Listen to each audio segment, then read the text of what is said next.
Blood clotting factors देखते हैं। Blood clotting factors, ठीक है। तो ब्लड कोगुलेशन हम देख चुके थे, ठीक है। ब्लड क्लॉटिंग का मैकेनिज्म हम देख चुके थे, ठीक है। अब हम देखेंगे कि जो ब्लड क्लॉटिंग में जो है उसमें कितने ब्लड क्लॉटिंग फैक्टर्स हैं, ठीक है। तो देखेंगे कि there are 13 blood clotting factors, ठीक है। बताया था ना, एंजाइम कैस्केड थ्योरी बताए थे, मैकफार्लैंड ने दिया था। तो उसमें एक्चुअली में होते हैं 13 blood clotting factors are involve, ठीक है। तो कितने ब्लड क्लॉटिंग फैक्टर्स जो देख रहे हैं, तो कितने हैं, दैट इज 13, ठीक है। तो ब्लड क्लॉटिंग फैक्टर्स यहां लिख दे रहे हैं, कितने फैक्टर्स हैं, तो यहां लिख दे रहे हैं there are 13 factors, clotting factors, ठीक है। कितने हैं, 13, ठीक है। 13 पहला चीज याद रखना है। दूसरा चीज आपको याद रखना है, ठीक है, कि ये ब्लड क्लॉटिंग फैक्टर्स मेनली कहां बनते हैं। ज्यादातर जो ब्लड क्लॉटिंग फैक्टर्स होते हैं ना, they are synthesised in liver, ठीक है। तो कह सकते हैं मेनली और मोस्टली कह सकते हैं, ठीक है। मोस्टली सिंथेसाइज्ड इन लीवर, ठीक है। मोस्टली सिंथेसाइज्ड इन लीवर, ठीक है। तो लीवर में मेनली सिंथेसाइज होते हैं, ठीक है। दूसरा पॉइंट। तीसरा पॉइंट याद रखना है कि ये जो जितने भी क्लॉटिंग फैक्टर्स है मैक्सिमम, उनको बनने के लिए विटामिन के जरूरी है, ठीक है। तो याद रखेंगे कौन सा, विटामिन के। तो लिख दे रहे हैं विटामिन के, ये याद रखेंगे, इज नेसेसरी, ठीक है। तो इस विटामिन के is required for the synthesis of क्या, most of the blood proteins, ठीक है। ब्लड क्लॉटिंग फैक्टर्स, ठीक है। तो ब्लड क्लॉटिंग फैक्टर्स जो हैं उनको बनने के लिए कौन सा विटामिन जरूरी है, विटामिन के, ठीक है। तो तीन चीज याद रखेंगे।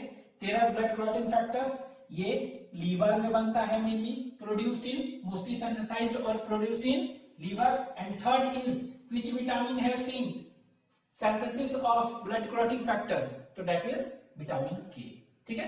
अब हम देखते हैं ब्लड क्लॉटिंग फैक्टर्स। तो ब्लड क्लॉटिंग फैक्टर्स ये जो है, दे आर रिप्रेजेंटेड, एक याद रखेंगे, दे आर रिप्रेजेंटेड, ठीक है, इन कौन सा, रोमन न्यूमरल, रोमन नंबर्स में इसको रिप्रेजेंट करते हैं, ठीक है, रोमन नंबर में। तो रोमन नंबर कैसे, इस तरह लिखते हैं, डिजिट्स नहीं। तो रोमन नंबर अगर देखेंगे तो फर्स्ट जो है इस तरह, फर्स्ट जो ब्लड क्लॉटिंग फैक्टर्स है उसको कहते हैं फाइब्रिनोजेन, ठीक है। सेकेंड जो क्लॉटिंग फैक्टर है उसको कहते हैं प्रोथ्रोम्बिन, क्या कहते हैं, प्रोथ्रोम्बिन, ठीक है। थर्ड जो ब्लड क्लॉटिंग फैक्टर्स है, ठीक है, उसको कहते हैं थ्रोम्बोप्लास्टिन, क्या कहेंगे, थ्रोम्बोप्लास्टिन, ठीक है। ये टिश्यू फैक्टर, इसको क्या कहते हैं, बताया था ना कि जो इंजर्ड टिश्यू होता है तो इंजर्ड टिश्यू सेक्रेट्स एक्सोथ्रोम्बोप्लास्टिन, ठीक है। तो वही थ्रोम्बोप्लास्टिन, तो इसको टिश्यू फैक्टर भी कहते हैं। कौन सा फैक्टर, टिश्यू फैक्टर भी कहते हैं, ठीक है। फोर्थ जो फैक्टर, ठीक है, उसको कहते हैं कैल्शियम। फोर्थ इज कैल्शियम, तो calcium Ca2 plus calcium ion, ठीक है, डाइवेलेंट आयन जो है कैल्शियम, ठीक है, फोर्थ। फिफ्थ जो फैक्टर है, ठीक है, फिफ्थ जो देखेंगे उसको कहते हैं प्रो एक्सेलरिन, क्या कहते हैं, प्रो, प्रो ACCELERIN, प्रो एक्सेलरिन। और इसी प्रो एक्सेलरिन को हम एक कहते हैं लबाइल फैक्टर भी कहते हैं, लबाइल, LABILE, लबाइल फैक्टर, ठीक है, ये याद रखेंगे। नेक्स्ट जो है सिक्स फैक्टर करते हैं। तो सिक्स फैक्टर जो है ना, ये क्या है, इसका कोई फैक्टर एक हाइपोथेटिकल दिया गया है, it is rejected, it is hypothetical, ये फैक्टर एग्जिस्ट नहीं करता ऐसा, लेकिन नाम देते हैं एक्सेलरिन, ACCELERIN, एक्सेलरिन। तो दिस फैक्टर इज रिजेक्टेड, ऐसे कह सकते हैं, the factor which is rejected और हाइपोथेटिकल, मतलब इसका कोई स्पेशल सिग्निफिकेंस वैसा नहीं है। तो कौन सा फैक्टर है, दैट इज एक्सेलरिन, रिजेक्टेड फैक्टर, ठीक है, ये याद रखना है। तो कौन सा फैक्टर जो है हाइपोथेटिकल है, चाहे किसका रोल नहीं है और रिजेक्टेड है, तो याद रखेंगे कौन सा है, इट इज फैक्टर 6। ठीक है, तो आपको ये फैक्टर याद रखने में पूछेगा कौन सा फैक्टर 6 पूछ देगा कि फोर्थ क्लॉटिंग फैक्टर का नाम क्या है, कैल्शियम। थर्ड का क्या है, दैट इज थ्रोम्बोप्लास्टिन। ठीक है, ये याद रखना आपको 6। इसके बाद 5th 6th 7th फैक्टर। ठीक है, तो 7th फैक्टर जो है उसको कहते हैं that is known as pro converting. क्या कहते हैं, प्रो कन्वर्टिंग। और ये जो है स्टेबल फैक्टर कहते हैं। कौन सा factor, this factor is known as stable factor. ठीक है, स्टेबल फैक्टर है, इस फैक्टर को कहते हैं। और ये फैक्टर जो होता है एक्चुअली में stable factor, it is also known as serum prothrombin accelerator, SPCA, conversion accelerator. ठीक है, ये कहते हैं। तो इसको हम कह सकते हैं, दिस फैक्टर को क्या कहेंगे, एसपीसीए। ठीक है, pro converting stable factor SPCA, और इसी का फुल फॉर्म क्या है, serum prothrombin conversion accelerator, ACCELERATOR accelerator. तो नाम से आपको लग रहा है, ठीक है, ये नाम से लग रहा है कि सीरम प्रोथ्रोम्बिन कन्वर्सन एक्सेलरेटर। ठीक है, और एसपीसीए ये क्या कर रहा है, एक्सेलरेट कर रहा है किसको, प्रोथ्रोम्बिन का कन्वर्शन क्या में, प्रोथ्रोम्बिन का कन्वर्शन थ्रोम्बिन में, इसको एक्सेलरेट ये कर रहा है। तो मेनली क्या है, क्लॉटिंग टाइम हम देखे थे 2 से 8 मिनट होता है। ठीक है, 2 to 8 मिनट। तो ये क्या कर देगा, क्लॉटिंग टाइम को ये कर देगा, शॉर्टेन कर देगा, रिड्यूस कर देगा। तो ये वाला फैक्टर क्या करता है, तो कह सकते हैं इट शॉर्टेन्स और रिड्यूसेस। ठीक है, तो लिख रहे हैं इट शॉर्टेन्स क्या, क्लॉटिंग टाइम। तो जो भी क्लॉटिंग टाइम है उसको कौन सा फैक्टर शॉर्ट करता है, तो आपका आंसर हो जाएगा क्या, दैट इज प्रो कन्वर्टिंग और स्टेबल फैक्टर। ठीक है, नेक्स्ट 5th 6th 7th हो गया। 8th, तो 5th 6th 7th 8th। तो 8th फैक्टर कौन सा है, तो 8th फैक्टर जो है उसको कहते हैं एंटी हेमोफिलिक फैक्टर। कौन सा फैक्टर कहते हैं, anti haemophilic factor, anti haemophilic, HAEMOPHILIC haemophilic factor. और इसी को कहते हैं ग्लोबुलिन, एंटी हीमोफिलिक ग्लोबुलिन। ठीक है, तो शॉर्ट में हम AHF कह सकते हैं और AHG। तो शॉर्ट में क्या कहेंगे इसको, AHF और AHG। तो इसको हम शॉर्ट में कर सकते हैं एंटी हेमोफिलिक फैक्टर और एंटी हेमोफिलिक ग्लोबुलिन, और शॉर्ट में AHF और एंटी हेमोफिलिक ग्लोबुलिन ये। ठीक है, तो ये याद रखेंगे, इसको शॉर्ट में हम कर रहे हैं AHG। ठीक है, तो ये फैक्टर, ठीक है, तो ये फैक्टर जो है ना, ये इंपॉर्टेंट है फैक्टर, इसको याद रखेंगे। दिस फैक्टर जो है is important, anti haemophilic factor. क्यों, क्योंकि ये फैक्टर की अगर कमी हो जाएगी, ठीक है, तो its deficiency leads to haemophilia. और वो भी 3 तरह का हेमोफीलिया होता है, haemophilia A, haemophilia B, haemophilia C। तो इसका डेफिशिएंसी से क्या होगा, इसके डेफिशिएंसी तो यहां लिख रहे हैं, इसके डेफिशिएंसी होगा, डेफिशिएंसी। तो इसके डेफिशिएंसी से कौन सा होगा डिजीज, तो हीमोफीलिया। तो डेफिशिएंसी कॉजेज हीमोफीलिया, वो भी हीमोफीलिया कौन सा, हीमोफीलिया A, याद रखेंगे। ठीक है, डेफिशिएंसी से। उसी तरह ये हो गया 8th फैक्टर। 9th फैक्टर देखते हैं। तो 9th फैक्टर इज, ठीक है, 9th फैक्टर, तो 9th फैक्टर जो है उसको हम कहते हैं प्लाज्मा थ्रोम्बोप्लास्टिन कंपोनेंट। क्या कहते हैं, प्लाज्मा थ्रोम्बोप्लास्टिन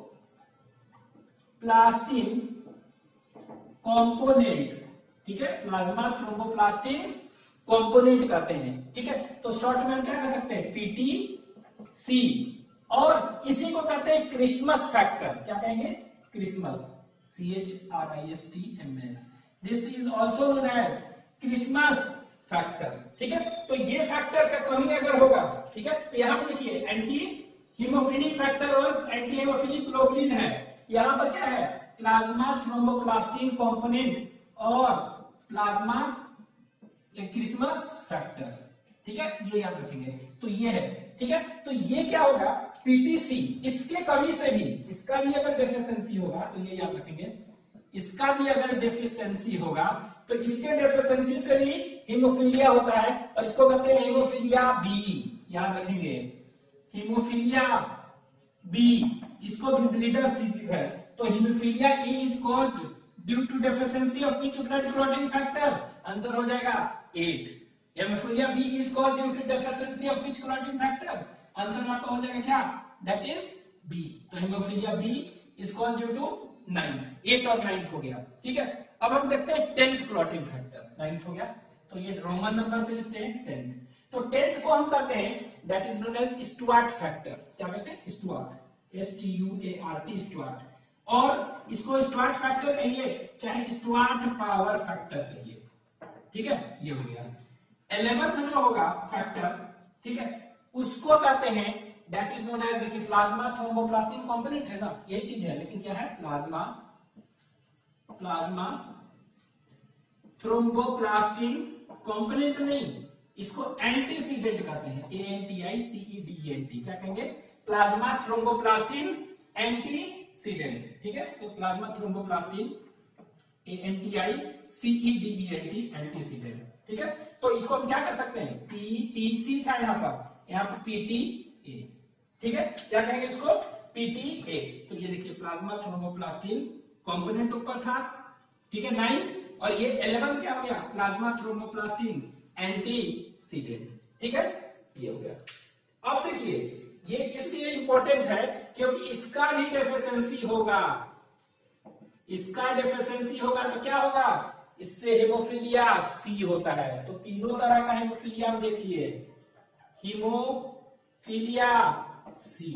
तो haemophilia A is caused due to deficiency of factor कौन सा, 8th, 9th के डेफिशिएंसी से ये कौन सा, बी, और हीमोफीलिया सी 11th से, ठीक है, 11th हो गया।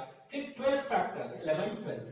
तो 12th जो फैक्टर होता है उसको हम कहते हैं हेगमेन फैक्टर, क्या कहते हैं, हेगमेन, HAGEMANS, हेगमेन्स फैक्टर, और कॉन्टैक्ट फैक्टर कहते हैं, और सरफेस फैक्टर कहते हैं इसको, ठीक है, क्या कहते हैं, this is known as Hageman, contact और सरफेस। तो हेगमेन फैक्टर, कॉन्टैक्ट और सरफेस फैक्टर कहते हैं, ठीक है। तो ये याद रखेंगे कौन सा है, दैट इज 10th। तो ये क्या होता है, ये एक्चुअली में ऐसा कहते हैं, it becomes active by friction, इसीलिए कॉन्टैक्ट फैक्टर, ठीक है। 8th 11th 12th हो गया। लास्ट जो है 13, तो ये 13th जो फैक्टर है ना, इसको, तो ये फाइब्रिन स्टेबलाइजिंग फैक्टर है। तो लास्ट वाला जो फाइब्रिन बनता है ना, फाइब्रिनोजन से फाइब्रिन तो स्टेबल करता है, तो फाइब्रिन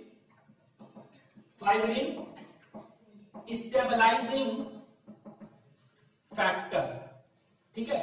और इसी को एक और नाम कहते हैं एलएल फैक्टर भी कहते हैं, कौन सा, एलएल फैक्टर, ठीक है, क्या कहते हैं, एलएल फैक्टर।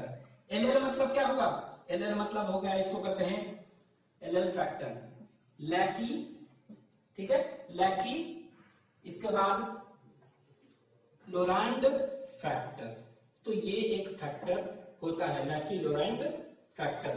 तो ये क्या हो गया, टोटल हम देख रहे हैं कितने फैक्टर्स है, टोटल 13 ब्लड क्लॉटिंग फैक्टर्स है, ठीक है।